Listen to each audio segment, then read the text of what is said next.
불설장하함경 제1권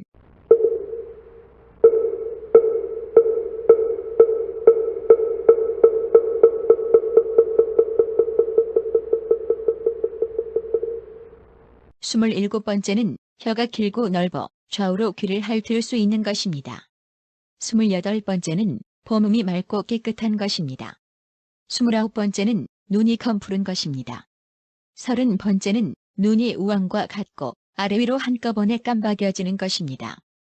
31번째는 두 눈썹 사이에 보드랍고 가늘고 광택이 나는 흰 털이 있어 표면 한 길이나 되고 놓으면 오른쪽으로 소라처럼 감겨 진주와 같은 것입니다.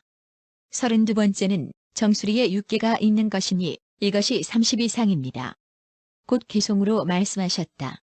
잘 머무를 수 있는 부드러운 발, 땅을 밟아도 자국이 나지 않네. 천개 바퀴살 모양 장엄하게 꾸며져 광명과 빛깔을 두루 갖추었네. 그 몸은 니구류 나무처럼 길이와 너비가 평등하며 열애와 같으니 일찍이 없나니 말의 성기처럼 남근이 감춰져 있네. 황금 보배로 장엄한 몸은 모든 모양이 서로 비치고 속세를 따라 섞여 놀아도 티끌이나 먼지가 더럽히지 못하네. 하늘 빛깔은 지극히 부드럽고 하늘 일선은 저절로 덮어주네. 범천의 음성이 작은 빛 몸, 연꽃이 연못에서 갓 나온 것 같네. 왕이 관상가에게 물으니 관상가들은 삼가 왕에게 대답했네. 보살의 상을 칭찬하되 온몸은 광명을 갖추고 손과 발의 마디마다 안팎으로 환히 드러나 보이네.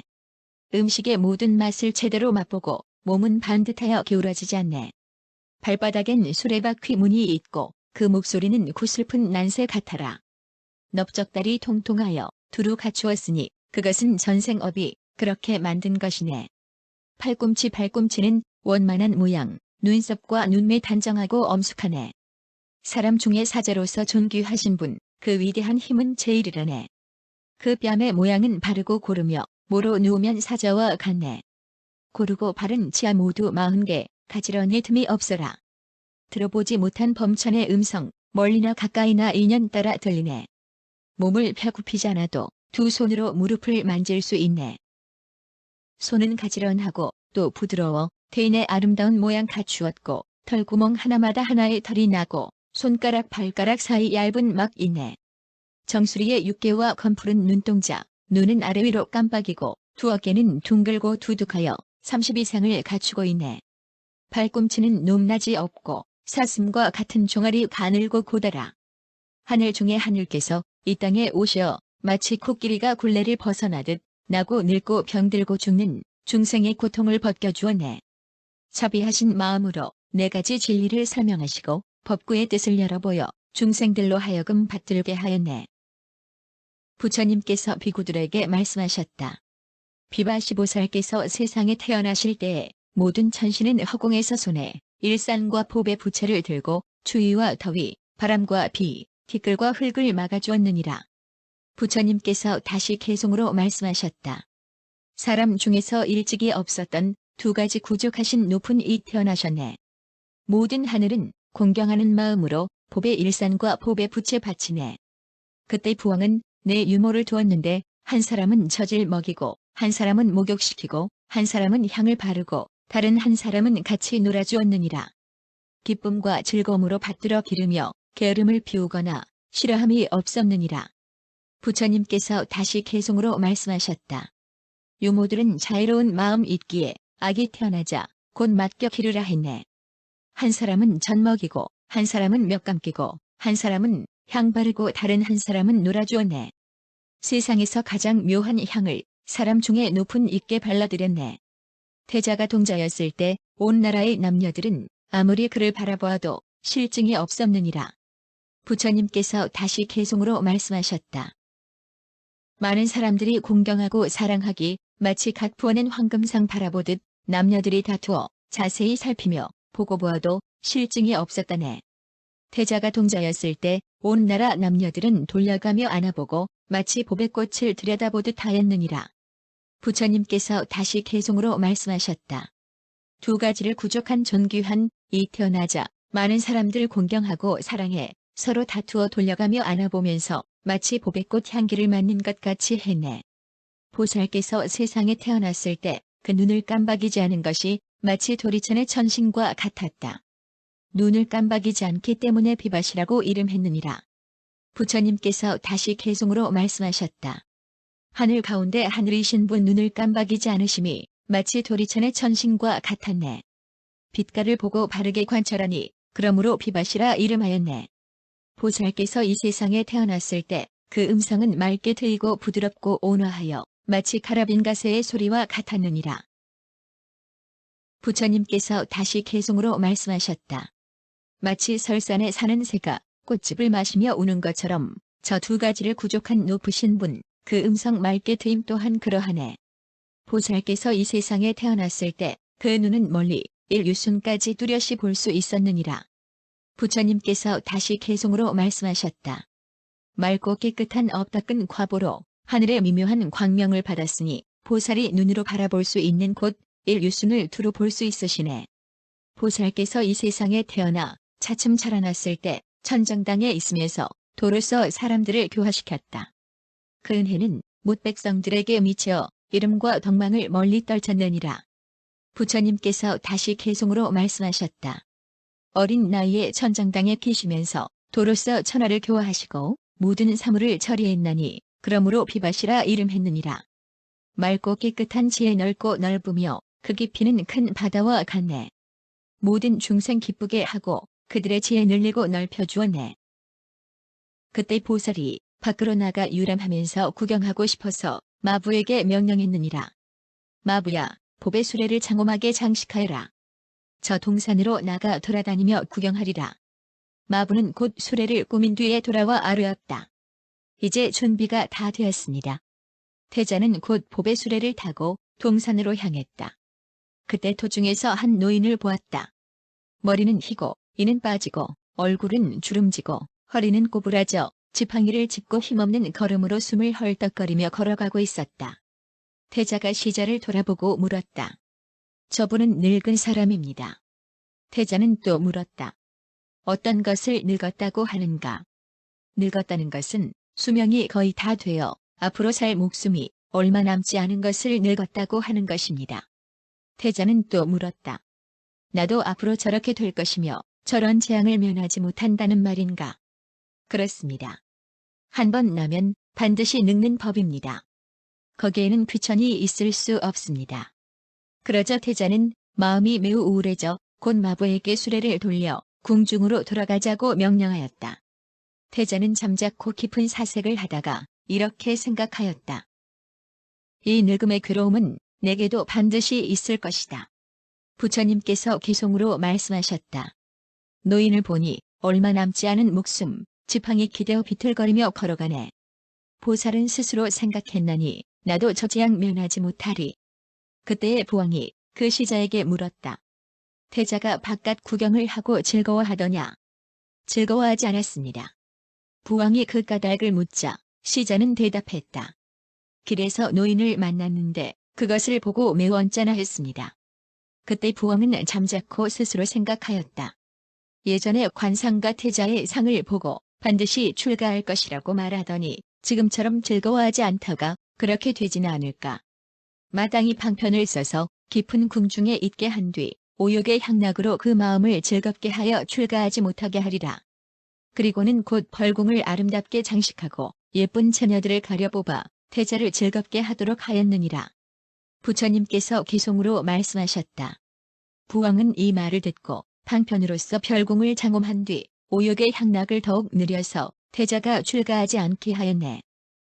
그 뒤 태자는 다시 마부에게 명령하여 수레를 장식해서 구경하러 나갔다가 도중에 한 병자를 만났다.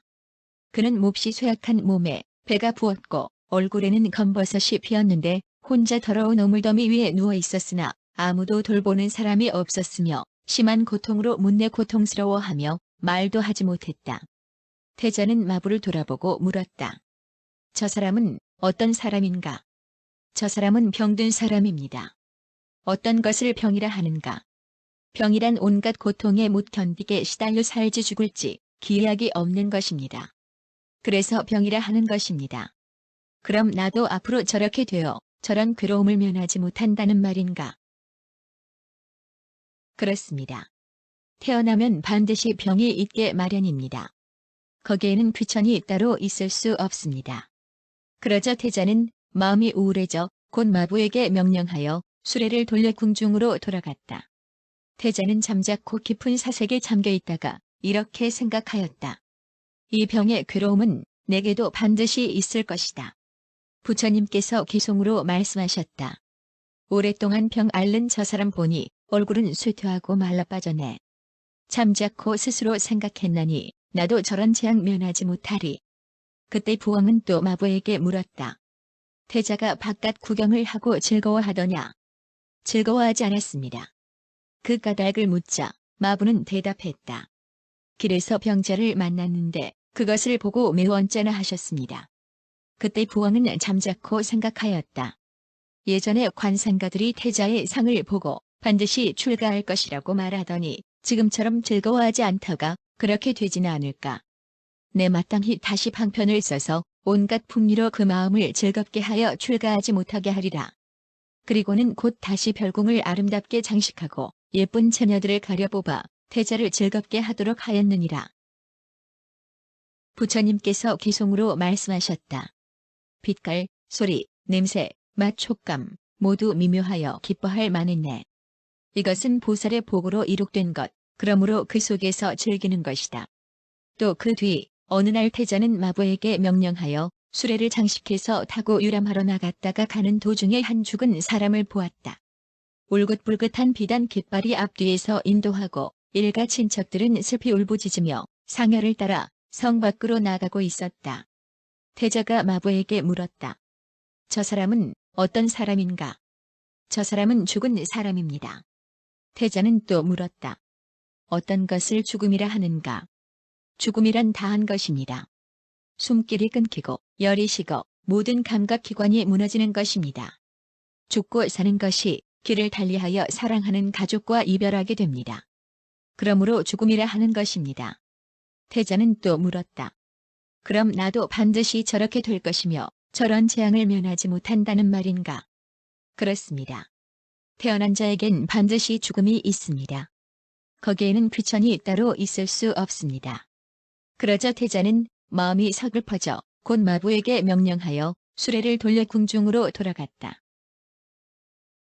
태자는 잠자코 깊은 사색에 잠겨 있다가 이렇게 생각하였다. 이 죽음의 고통은 나에게도 반드시 있을 것이다. 부처님께서 기송으로 말씀하셨다. 처음으로 사람의 죽음을 보았을 때 그 사람 다시 태어날 줄 알았네. 잠자코 스스로 생각했나니 나도 저 재앙 면하지 못하리.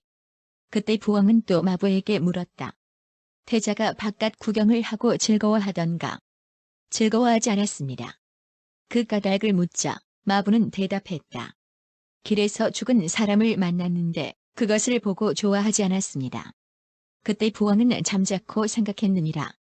예전에 관상가들이 태자의 상을 보고 반드시 출가할 것이라고 말하더니 오늘처럼 즐거워하지 않다가 그렇게 되지는 않을까.